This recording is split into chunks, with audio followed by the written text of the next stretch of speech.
Attention shoppers, we now have taste in the bread aisle. Dave's Killer Bread. That's right, an organic bread that's no longer a snooze for your taste buds. Dave's Killer Bread is on a mission to make the most of the loaf, to rid the world of GMOs, high fructose corn syrup, and artificial ingredients, and plant the seeds of good in all that they bake. Killer taste, killer texture, and always organic. Dave's Killer Bread. Bread amplified. Judy was boring. Hello. Then Judy discovered ChumbaCasino.com. It's my little escape. Now Judy's the life of the party. Oh, baby, mama's bringing home the bacon. Whoa, take it easy, Judy. The Chumba life is for everybody. So go to ChumbaCasino.com and play over 100 casino-style games. Join today and play for free for your chance to redeem some serious prizes. ChumbaCasino.com. No purchase necessary. Void where prohibited by law. 18 plus terms and conditions apply. See website for details.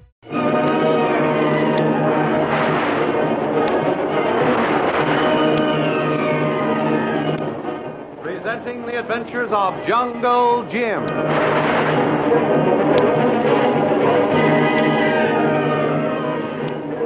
The Adventures of Jungle Jim, broadcast weekly over this station, are dramatized from the full-color action pictures to be found in the Comic Weekly, the world's greatest comic supplement that comes to you each week with your Hearst Sunday newspaper.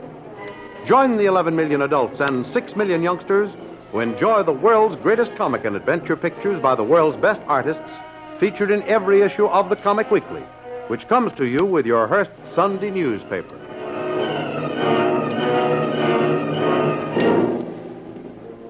Pedro, a Panama Indian, brings word to his master, known only as J7, that Jungle Jim, Kitty, and Kolu are in the vicinity. J7 immediately orders Pedro and his crack native woodsmen to scatter into the jungle, hunt down, surround Jim's party, and kill them. Meanwhile, Jim, sensing danger, splits up his party, sending Kitty and Kolu back to Gatton Lake to investigate the activities of the planters in that area. As soon as Jim is alone, he begins building a big smoky fire to attract Pedro's manhunters. Then he climbs into a huge tree, changes to a camouflage suit of green buckskin, and practically invisible from the Indians, he silently waits for them to appear. When they do arrive on the scene, they're puzzled when they find the big fire but no trace of anyone near it. A careful search reveals no trace of Jim, and Quinto, J7's Indian servant, reports back to his master that Jim and his party have disappeared. Enraged, J7 orders the hunt intensified, then returns to his home through a secret tunnel that connects his hideout with his house on Gatton Lake. There he is informed by a servant that Kitty and Kolu are on the nearby ridge. Through his field glasses, he watches them study a map, then start toward his house. He prepares to welcome them. Well, Kolu, if we followed the course on that map correctly, this place ahead of us must be Doc Beard's house. Kolu, sure we follow right course, Mrs. St. John. All right, Kolu. Then we'll go in. Doc Beard is listed as a friendly, trustworthy planter. That's what Tuan Jim say. Army man, tell him we go here now. Yes, Kolu. Look, there's a man coming out on the porch. That must be Doc Beard. How do you do? You're looking for me, I think. Are you Doc Beard? Yes. And you must be the young lady in the party Colonel Barrett told me to expect. Colonel Barrett told you to expect us? Yes, that is, if you're a member of Mr. Bradley's party. You fit the description all right. Miss, goodness me, isn't that embarrassing? I've forgotten your name. Colonel Barrett told me to expect a Mr. Bradley, his Hindu servant, and a very beautiful young lady, a Miss... Now, isn't that annoying? Wasn't it Mrs. St. John, Mr. Beard?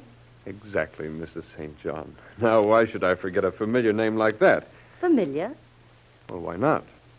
As a St. John in the New Testament, one of the disciples.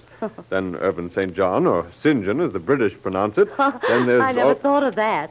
You must be a literary man, Mr. Beard. Well, I have the reputation of being a bookworm, Mrs. St. John. I've quite a library for an out-of-the-way place like this. And although I've written a few papers, I could hardly be called a literary man. Goodness gracious, I'm forgetting my manners, keeping you standing out here. Come into the house. You must be tired after your journey. Well, I would appreciate a chance to wash up and perhaps change my clothes. Of course, just step right this way. Oh, Sudra. Sudra. Yes, master. We have guests. show this lady's manservant to his quarters, then bring her back to the guest room. Yes, master. Follow me, please. You call if you need me, Mrs. St. John. Yes, Kolu. I thought perhaps you might like a tall, cool, refreshing drink before you go to your room, Mrs. St. John. Thank you, Mr. Beard. I enjoy it very much. Good. Come up on the porch and settle yourself in one of these nice, easy chairs here. Yes. You'll find them very comfortable indeed. There we are. Try that chair, Mrs. St. John. I have a nice planter's punch already prepared. Oh. I was about to enjoy one when I saw you come up, though I didn't expect such charming company. Thank you. There you are, Mrs. St. John. I think you'll find that will just hit the right spot. I'm sure it will. I've had rather a hard day. The heat here is rather oppressive if you're not used to it. Oh, I don't mind the heat so much. You see, I lived in the tropics for the past 4 years, although not in this part of the world. Oh, in the Orient, perhaps? Not quite. Now, here in the South Seas. Oh, I see. You, just arrived in the Canal Zone less than a week ago, Colonel Barrett tells me. You made part of the journey into the Gatton Lake District by motorboat just 2 nights ago, I believe. Why, yes. Although I must confess I'm rather surprised to find you so well informed of our movement. Well, being an old friend of Colonel Barrett's, and one he places the utmost confidence in, he naturally sent word that your party was in this vicinity, and to be sure to extend you every courtesy when you dropped in on my plantation. Oh, that explains everything. Except the absence of your associate, Mr. Bradley, or Jungle Jim Bradley, to give him his more familiar title. He evidently had business elsewhere. Yes, he remained in the jungle country while we came down to get acquainted with the planters in this area. I see. That, my dear lady, is a dangerous place for a man to be alone. You see, the Indians here are still pretty wild and untamed. Furthermore, they resent the intrusion of strangers. Perhaps Colonel Barrett has failed to inform you that he's lost some of his best men at the hands of the Indians. Their weapons are primitive, but noiseless and very deadly.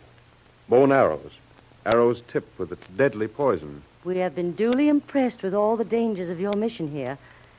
But as Jungle Jim Bradley says, we have a sacred duty to perform, and nothing must stand in the way of its completion. Oh, yes, I understand now. Then there is something more than just wild rumor to this sabotage plot. Oh, then you know about it, too? Well, not intimately, no. Just the usual gossip and rumors.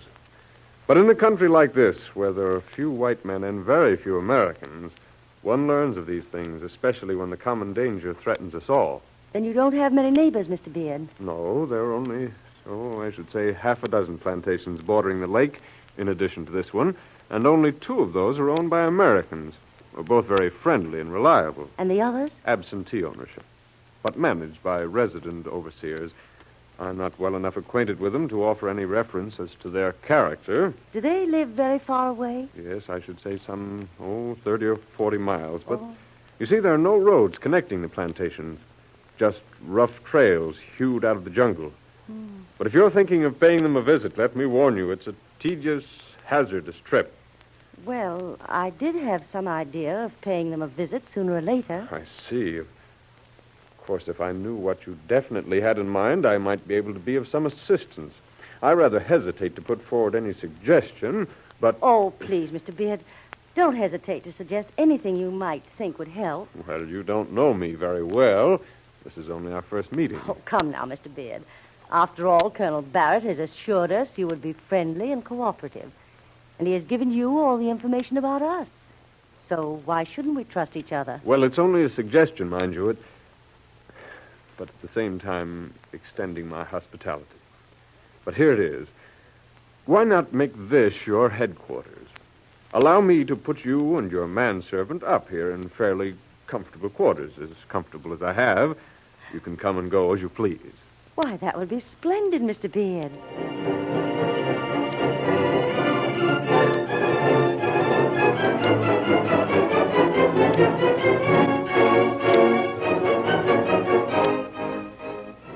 And so the completely unsuspecting Kitty steps right into the trap the sinister J7, now posing as a kindly old planter, has so cleverly set for her.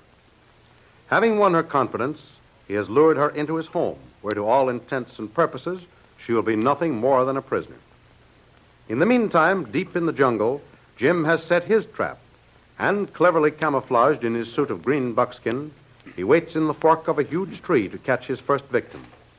Down below him, the bewildered Indians, attracted by the smoke of his fire, search vainly for some trace of him. It is as I say, Quinto, this gringo is a devil man. He is possessed of some strange magic that makes him disappear. Do not speak so, Pedro. It angers the master. He swears there is no magic, that we are like children to believe in it. The gringo is no man of magic. He is here. The master says he must be found. Then let the master come to hunt him. He will see we do not speak with false tongue. Are these not the best, the bravest hunters of our tribe? Have we not beaten the jungle clean? Do not their eyes see the mark of the smallest animal? Yes. Yet find no mark of a stranger. There is magic in that man, I say. He works with the devil ones, the evil ones of the jungle. No, Pedro, it is not so. We must find the gringo stranger and destroy him, or the master will destroy us. Remember that. Now, we will go again into the jungles and hunt him, while I stay behind to guard the fire and watch for the gringo stranger to return.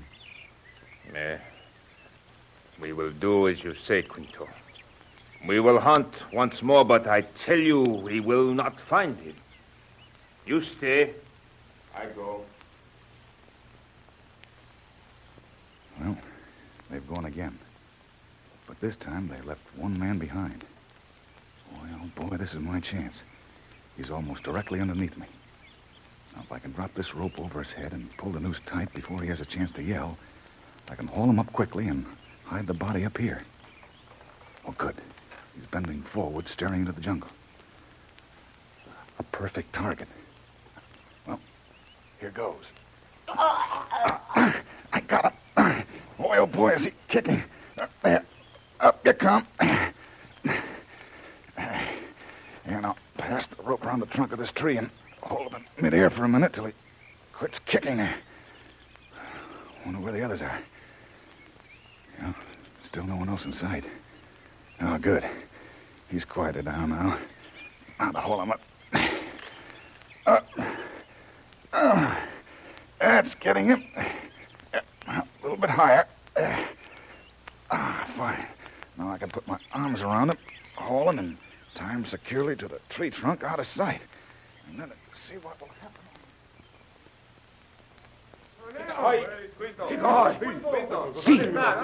See, Quinto, he's gone. It is the magic of the gringo who works with the evil ones. See, he stood here in the long grass. No footprints. He did not run away. See, the grass stands high. It is not beaten down or broken. Quinto did not fight. There are no footprints of the gringo's boots. No trail in the grass. Where is Quinto? Where's the gringo? It is the magic of the evil one.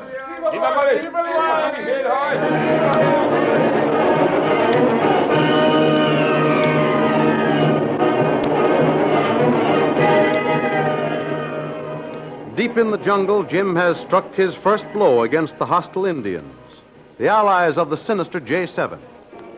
Preying upon their fear and superstitions, he has sent them scurrying into the jungle, terrorized by the strange disappearance of one of their hunters. But what is happening back at the house of J7, where Kitty and Kolu face a far greater danger? Don't miss the next exciting episode in the adventures of Jungle Jim. And now for the news of another exciting model airplane being featured in the Comic Weekly.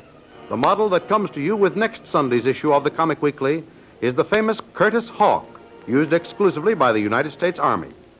You will find the cutout of this model in your Comic Weekly with complete instructions on how to cut out the parts, assemble them, and paste them together. It's great fun, and thousands of boys and girls are making a collection of these famous models designed exclusively for the Comic Weekly by Mr. Wallace Rigby, who is internationally famous as designer of these model airplanes, drawn to scale and accurate in every detail. You will thrill at this new model of the Curtiss Hawk. Don't forget, these models come to you with the Comic Weekly, the world's greatest comic supplement that comes to you each week with your Hearst Sunday newspaper. More thrilling radio adventures of Jungle Jim will be heard at the same time next week over the same station. Be sure to tune in.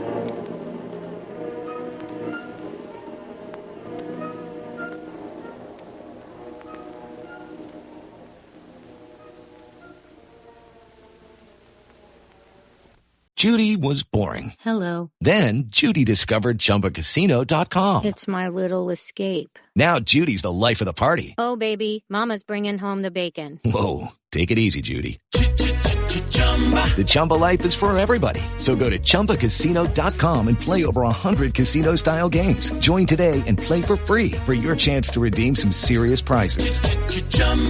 ChumbaCasino.com. No purchase necessary. Void where prohibited by law. 18+ terms and conditions apply. See website for details.